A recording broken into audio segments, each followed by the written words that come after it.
Welcome back to the top news channel RF Update. If you find my video useful, don't forget to click like and subscribe. Shell deliberately angered the EU with UK support, VDL bitterly humiliated. With a massive EU snub in favour of the UK's motion, Shell is doing its own Brexit. The European Union has been wrecked by the revelation that Shell is moving its headquarters from the Netherlands to the United Kingdom.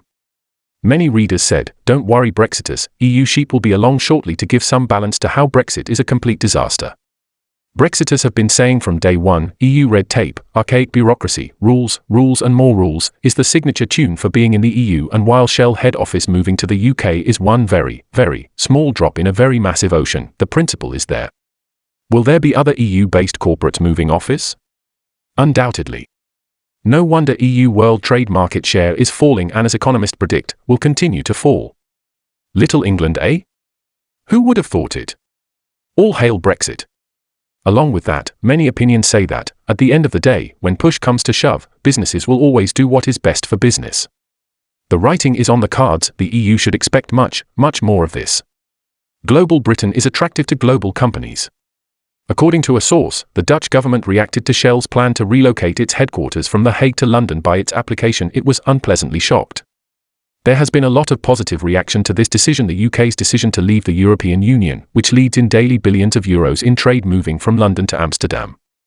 In France, Eric Noyrez, a member of Generation Frexit, a pro-Brexit campaign organisation promoting Shell's decision to leave the EU.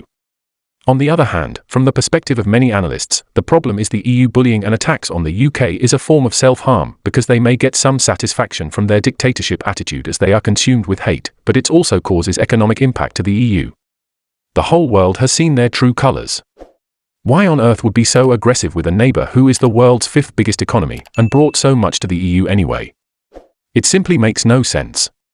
It was significantly the French whipping up the hate at the start of Brexit, and the whole EU has caught the disease. In a recent speech, Eric Noyrez, a member of Generation Frexit, said, "It is an extraordinarily telling example. Shell, a British and Dutch business that is the third biggest in the world, chooses the latter over the EU member nation where it has been based for 17 years. Shell is effectively conducting its own Brexit by doing so. Shell is coming to tell the world that we, too, choose to leave the European Union, and that the future belongs to those who leave the European Union." Indeed, many Twitter users also said, Shell and of course Unilever won't be the last to leave the sinking ship of Europe. Comical, isn't it? Project Fear and EU propaganda realized, but in the reverse. It's now the EU set to suffer the losses predicted by the Europhiles. The IMF predicts the UK will have the fastest and highest growth. German banks applauds the Brexit decision. Major companies are relocating from the EU to the UK. London is still the investor's choice for financial business. EU regulations and red tape stifle business growth and cause additional expenses, which is why companies will move to the UK.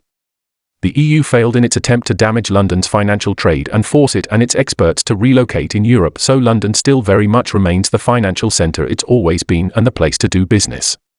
Global Britain is starting to happen and will be a success. The future for the EU doesn't look so good.